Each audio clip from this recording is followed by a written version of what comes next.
Okay, welcome back, guys. This is episode 4 of Lynx Plays Minecraft.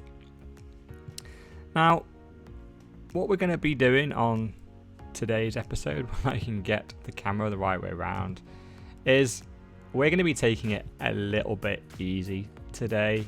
The last couple of episodes, especially the last one, has been a hell of a lot of work. We've been traveling very far from the base. We needed those potatoes and carrots, which have now, just from the few that we found, I think we found like 3 potatoes and like 4 carrots or something, and we've expanded that right out to this, so they're busy growing and we're going to be using them to trade. Our wheat farm has got considerably bigger now. It spreads right out the back there. We've got our sugarcane farm for paper, and then we've got pumpkins. Now, we used to have melons in here as well, but we don't have silk touch, so you need silk touch to pick up a melon for whatever reason. Pumpkins you can pick up, melons you cannot, and I've broken that. We've only got, we need to get some pumpkin seeds. So you can't sell melons to the villagers at the moment. But we can sell pumpkins because they come in a whole lot. So what we're going to be doing today on today's episode essentially is probably just showing actually some of the real grinding that needs to happen, because we now have some pretty decent trades with the villagers, and I want to go show you that actually. So we're just going to quickly put these down, and we're just going to take some of our spoils that we've just found here and trade with those villagers. And I think for the rest of the episode, we're going to expand the villager trading hall a little bit. We have a couple of good traders in there now. Our farmers are the ones that we are selling these crops to, and they essentially allow us to buy what we want from the other villagers, including tools, armor, and then other enchantment books. Right, I don't want these seeds now. Get rid of those. Okay, so if we go up to our villager breeder, we're going to look to expand this out a bit, get a couple more librarians in here. So we have to take a look at these guys.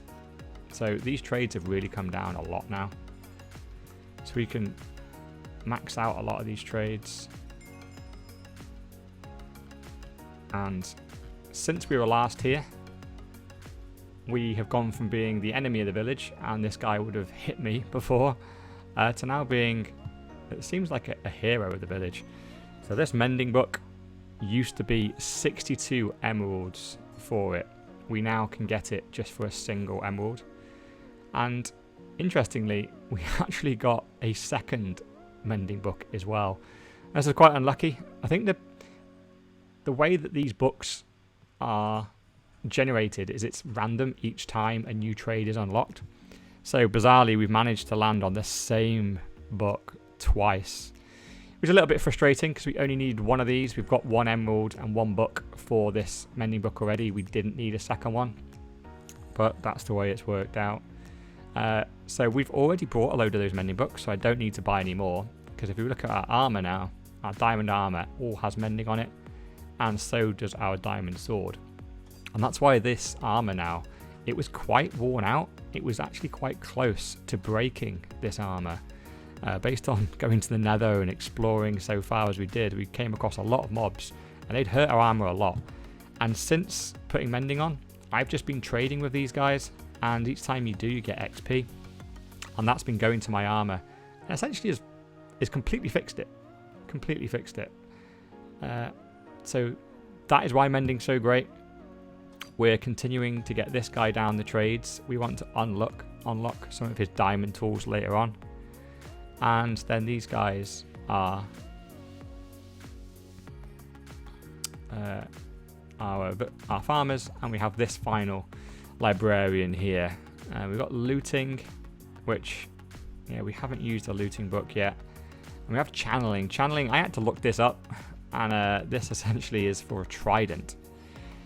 So I think you can set zombies or hit them with a lightning strike during thunderstorms with a trident. So talk about a niche book. I don't think we'll buy them. We'll buy a couple off him, but I've never had a trident. You know, like I've said, I've only ever played this game once before. I tried to get a trident. You have to get them from the drowned, but I couldn't get one. So we're going to expand this. I think I was thinking about going up here and expanding it here, but I think we're probably going to just do it down here instead. We might put a couple of them in here and then keep extending this down there for now. I think purely for simplicity. So I think we're going to need, this is the guy for tools, and we're going to need a guy for armor as well. I'm not sure what that is. I think it's an armorer. So we're going to need a station for that. And then we're going to need some more librarians, I think. I think we're just going to try and max out the librarians. But we do have some limiting factors on that. Because we have a fair few potions of weakness there. And we can brew a fair few of more of those up. But golden apples. We only have a single apple. And we only have almost 13 gold. So it costs 9 gold for 1 golden apple. So based on that, we can only make a single golden apple there. Which means we can only cure 1 villager. We want to, whilst we're going through this process of moving villagers from up here, we have a zombie still in here. He's still in there, hiding away. So whilst we're doing that, I just want to zombify them all. It just makes it simpler, I think, in the long run. You're all set up. You don't need to do anything again. So we're going to do that. And the only way for us to get apples is from our little tree farm down here. It's very, very basic. And every time I'm saying farm, by the way, these are all manual farms. There is 0 automation in any of this. And I don't know if I kind of like that.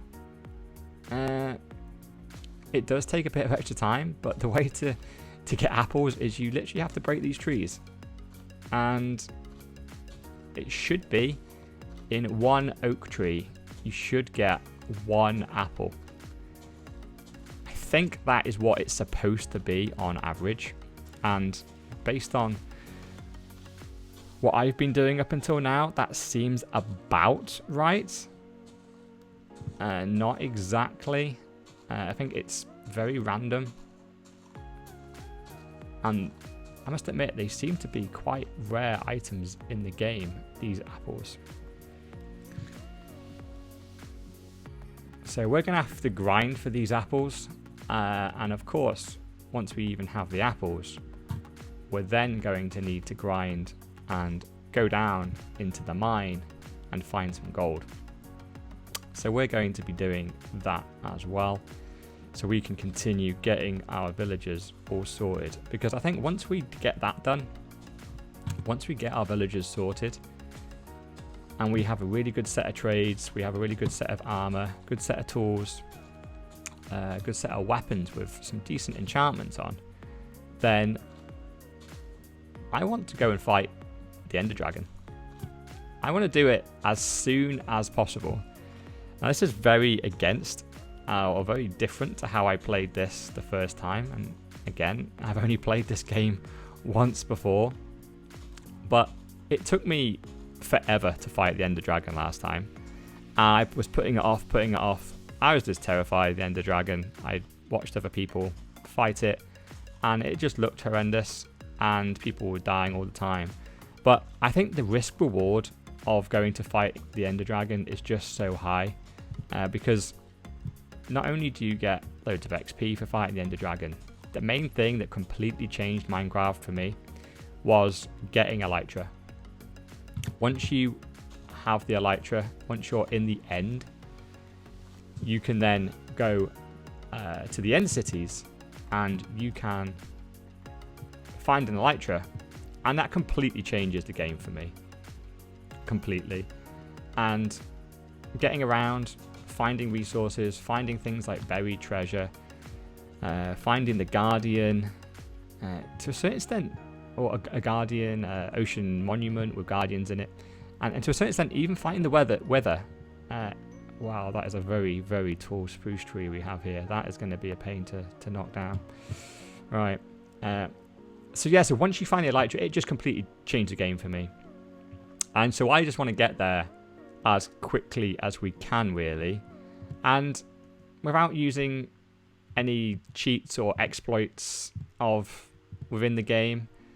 And we want to do things the proper way. So that's why all these farms are manual. There are some farms we could look to build that automate some of this, but I just don't want to do that right now. So we're going to keep farming, trading, and expanding that trading hall. Do a bit of mining. And then what we may do as well is we have a little section down here. This is all completely natural, by the way. I didn't dig any of this out, really. I just dug through the wall up here.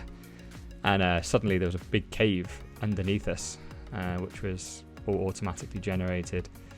So what I'm thinking with this is to start expanding our storage a little. These chests are already starting to get a little bit out of order. So there's our nether stuff. And here's just supposed to be wood and sandstone, but it's starting to get some extra items. Here's just a chest of everything. We have our treasure items in this one. We then have our potions in this one. And potion materials. We have a barrel full of some of our food in here. We do have a lot of carrots, actually. We could be trading with them. I'll take those. Some paper. And then we have our cobblestone dirt and some stone in here. And that, I must have put that down for some reason and then forgot what it was because it doesn't have anything in it. And then we have yet another chest in here with our lapis and some books. And here's some of our mending books. We have extra ones that we have already brought from the villagers through there. So we probably need to look to tidy this up. It's not massively bursting at the seams yet, but it would be good if we could just build some type of storage system. I'm not sure exactly where, maybe here, and just make it so it's ready for when we do start to need it and need to expand before this whole area just gets covered in chests. Because I have done this before, and once these chests get a bit unruly and start getting stacked to the ceiling, start coming out here, it's just very intimidating to even want to move them.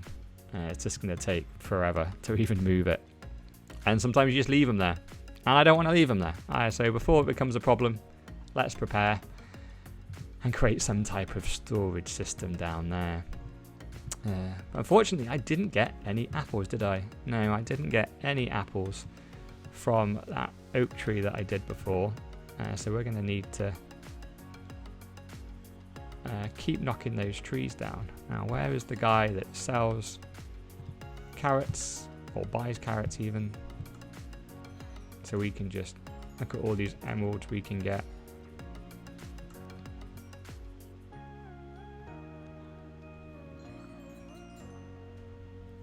So just in a couple of trades there.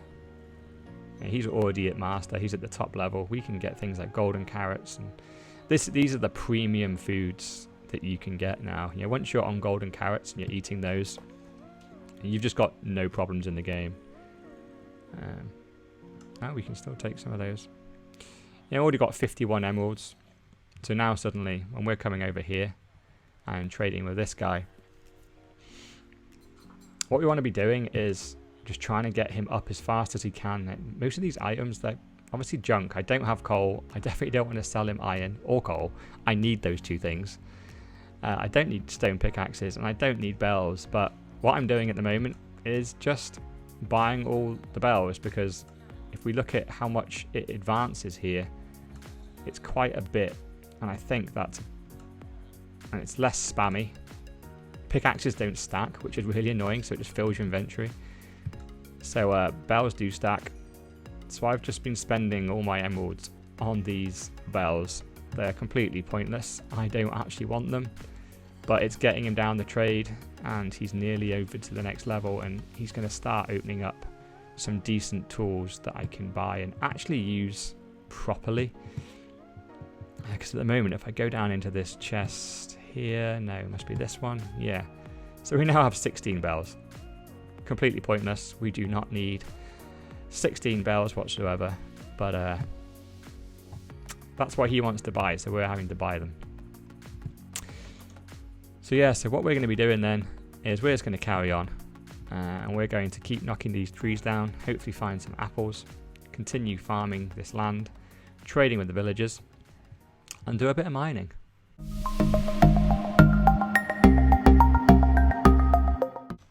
Ah, an apple.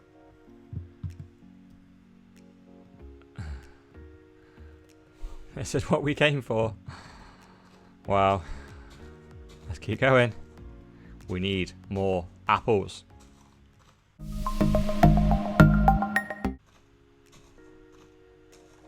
Apple.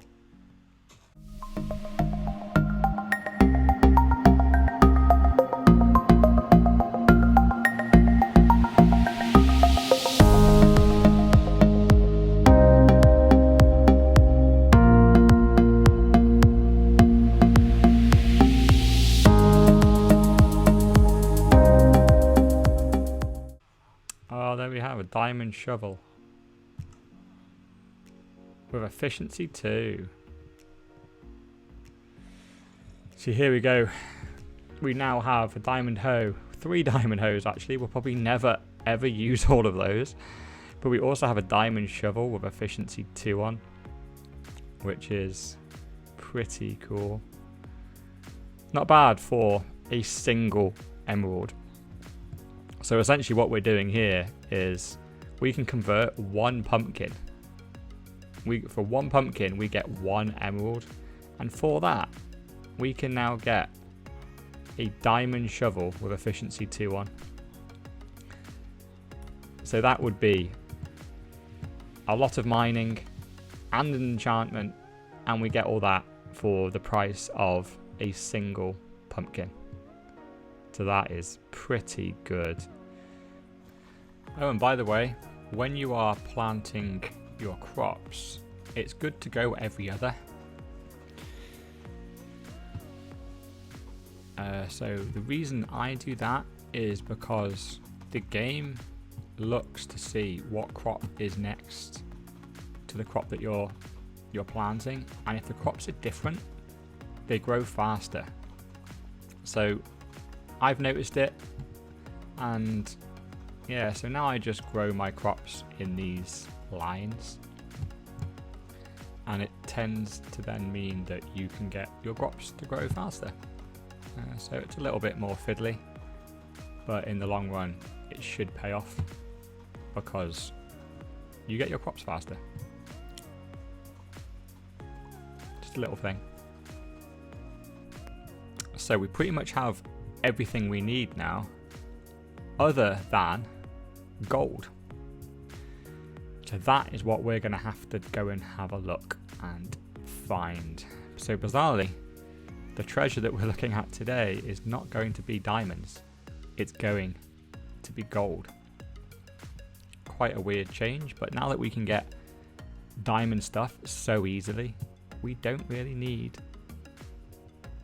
to find it anymore. We're definitely going to make something of this fossil as well. Again, I've never seen a fossil in the game ever before. It's so cool that it's down here. So I think we're going to mine this out.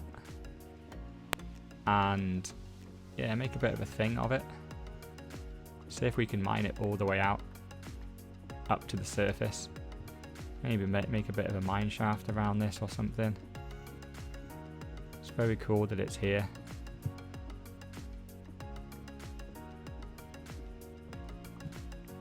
Because yeah, I have never seen one of these before.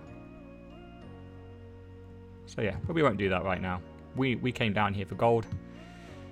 So let's get a bit lower down where the chances of finding gold are higher. And let's go find some gold.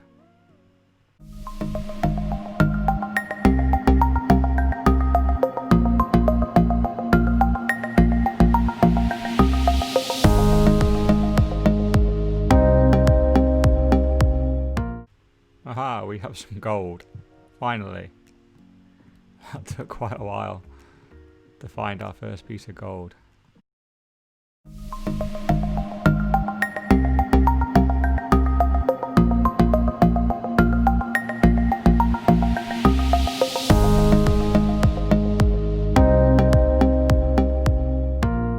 Oh, we have some diamonds. And unfortunately, bizarrely, oh wow, we got more diamonds. Now we have Fortune 1 on our pickaxe. So what this should mean is... Oh, did I just run out of torches then? I did. Okay. So what this should mean now is when I mine this, we may get... That's 1, 2, 3, 4. Or was that 5? I've forgotten how many blocks I just did then. Okay, I think that was 6 blocks. May have been 5. But we got 8 diamonds. So we got more diamonds there than were blocks. And that's because we have Fortune 1 on our pickaxe. So now that we don't need diamonds, we can actually get more of them. That's how strange this game is. Doesn't make sense. It shouldn't be that way around. But it is.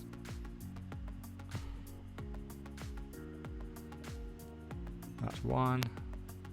What? Nearly one in there on that. Okay. I think we can...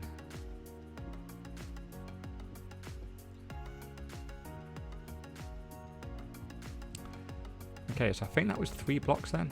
Was that 3? I think it was about 3. And we got 5 diamonds from those 3. Which is a great haul, actually. And actually, we do need a helmet. So that's good. We can get a helmet finally. And we also need a diamond axe. So we could get one of those. So these are useful. But we need gold. We're down here for gold.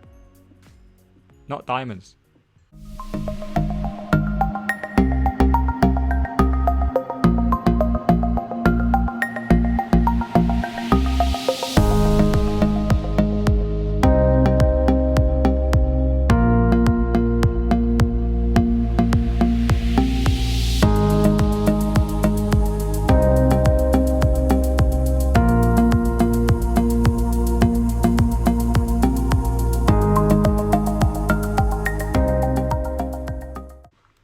Oh, and by the way, I know I think it was episode 1, I said, what is flint useful for? Because I didn't really know, other than the fact that it was a flint and steel. Turns out I had completely forgotten that they are used in arrows. And I now have no arrows because I wasn't picking up the flint. I wasn't taking it seriously. Because I always had infinity on my bow, so I only ever needed 1 arrow, and then you can just use that arrow literally infinitely. Since I don't have that enchantment right now, and I don't know when I'm going to get it, I'm going to need to pick up all the flint. So as I've been saying, I'm not a pro Minecraft player. I'm just someone that's played this game once and enjoyed it, and I needed a reason to set up a new world and start over. So this is what I'm doing, and yeah, I'm making loads of mistakes. So do double check the information that I tell you. There are so many good YouTube channels of pros that have been playing this game for literally 10 years. Oh look, it's just as I say that, we find some more diamonds. Yeah, so there's been people playing this game for literally a decade. So they obviously know way more about this game than I do. So if you want the pro information, go get it from them. But if you just want to watch someone playing the game and just figuring it out as he goes, then maybe this is for you. We got 20 diamonds and only 8 gold. We came down here for gold and we can't find any gold. We don't need all this cobblestone though. This is gonna be a fun little session, I think.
Okay, so that's a round of mining and a round of trading with the villagers. Let's start round 2 of mining and trading with the villagers.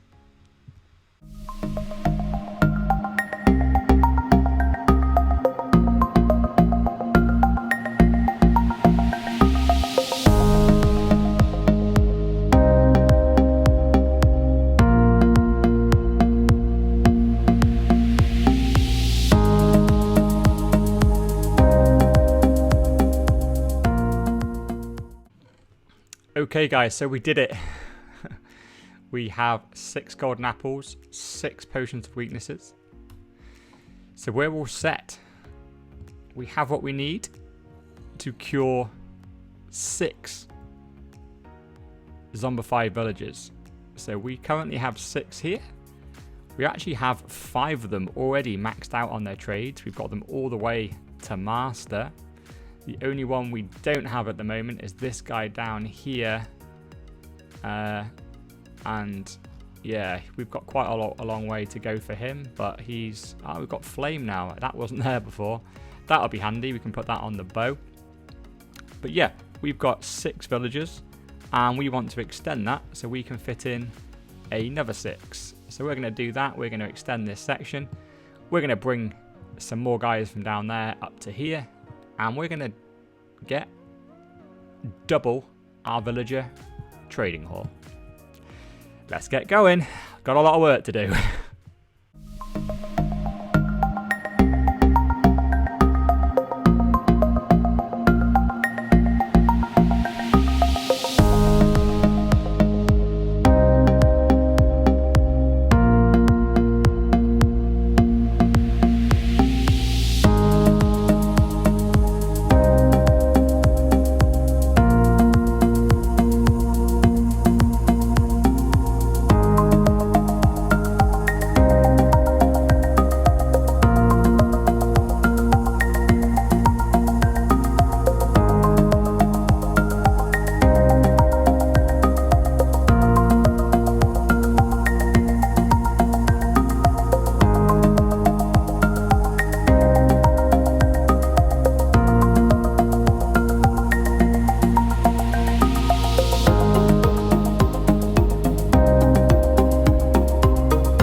This guy actually gives us infinite emeralds because we can buy the bookshelves off him here. 2 emeralds for 1 bookshelf. And if we break that with a non-silk touch axe, then we get 3 books. 3 books for the price of 2. And then he will buy us for 1 each. So we could just go round and round that trade and have infinite emeralds. Obviously they will expire, but that's funny.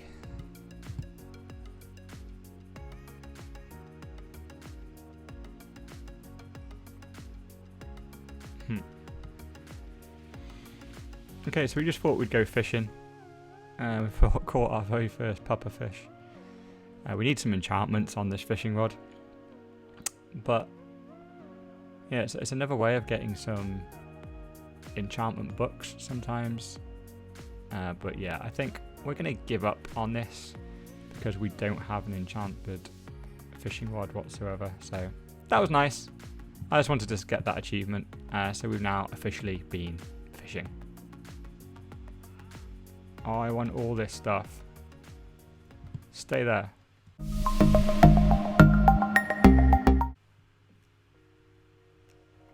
Oh, what's he doing here?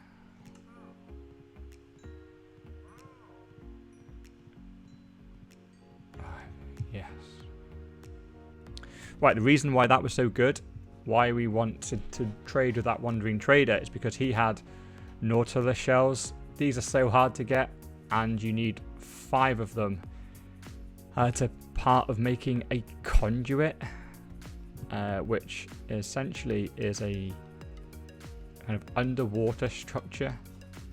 Wow, he's ruined my little farm here. But yeah, so it's underwater structure that allows you to breathe underwater and see underwater and mine effectively.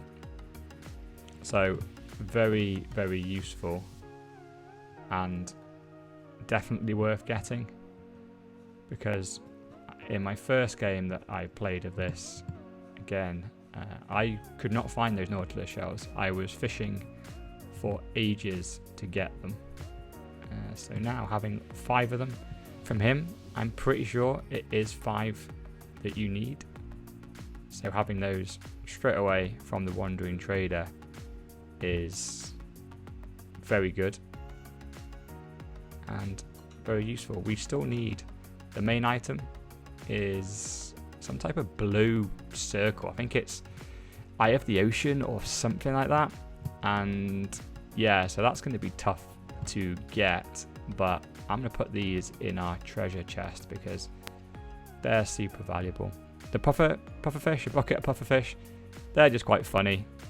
So you can just put them in the water wherever you want. We might put them down there, but it's not particularly smart to put them in water that you may fall in, because pufferfish will sting you and poison you. So that isn't the best.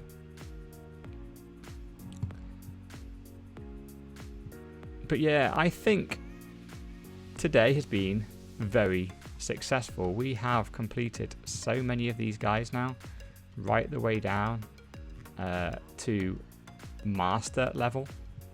We have this full trading hall all filled in. One space down here, but we didn't have enough golden apples for them. We ran out. Our little chest, yeah, is totally empty. We don't have any apples. And how much gold do we have? Yes, we have enough gold for a single apple again. But if we just take a look at what we've managed to achieve in our inventory, let's just see where we are, because some of those trades have just enabled us to get all diamond tools and weapons. So we have a diamond sword with mending, looting, knockback and breaking, an infinity bow with flame on it, you know, a diamond pickaxe here, efficiency 4, fortune 2, mending, unbreaking 3. That is crazy good for this early in the game. We have 3 diamond pickaxe, no, 3 just normal axes actually. 1 with silk touch, so we can finally get melons. We've planted some of those out there now next to the pumpkins. We have some spades. We have a diamond hoe. You know, you'd never make a diamond hoe normally, but when you can get them for a single emerald, then, well, why not? We then have our armor all tricked out, well, at least to begin with anyway. These are still very much in the early days, but we have a helmet finally. We didn't have the helmet before. We do. We have mending on all of them. So again, this armor was nearly broken coming into this episode. It probably was at least half, if not beyond. And the amount of diamonds we'd have needed to fix that would have probably been more than we've got. How many diamonds we've got? We've got less than half a stack of diamonds here. So probably would have just about replaced the armor, but then we'd have been totally out of diamonds all over again. But instead, we have brand spanking new armor, because every time we get any XP, and we get so much XP from trading, then this fixes our armor. So that's working out really well. Now, I did say we were going to sort out our storage and put something down here, but yeah, we ran out of time for that today. I think our storage is kind of okay, but we'll definitely look to sort that out. But I think we've had a super productive day. We're getting 7 more guys up here. That was quite a bit of work, but yeah, let's just show you. We haven't done this guy yet. Okay, so we need to do the armorer. Okay, so we missed out the armorer. But yeah, if we just take a look at this guy, you know, a diamond sword for a single emerald, which is just insanely good. And of course, our guy down here, diamond pickaxe, 0 for 3 now. That was 1 before, but we've got it for 1. Right, guys, that is going to be it for episode 4. Now, the gold ingot here and the very humble red apple has been a huge part of today's episode. We've needed to get these things so we can turn it into one of these, a golden apple. So we've spent quite a bit of time getting those apples. It's quite bizarre how quite mundane items in Minecraft have ended up taking quite a bit of a time in this playthrough. It's been carrots, it's been potatoes, and now it's been apples. So we've been getting a load of those golden apples. We've then been zombifying our villagers and we've cured them. And now we've got some awesome trades. We've got some of the best armor you can get. We've got on tap supply of very, very cheap armor, very, very cheap tools and weapons. So we're well on our way. I think we're getting close, to going and trying to find the Ender Dragon. I know, it's episode 4, but I think we might be ready. We might be ready. It might be a big gamble. We might massively regret it. But I think that is something that I really want to do because I want to get that Elytra. I just want to get the Elytra, and the Ender Dragon stands in between us and that. So I think that's probably what we're going to focus on. How quickly can we get straight to the Ender Dragon? So we're going to have to, we've still got a lot of work to do before we can get that far. But thanks for watching, guys. You've been watching Lynx Plays Minecraft. This has been episode 4, and I will see you on the next one.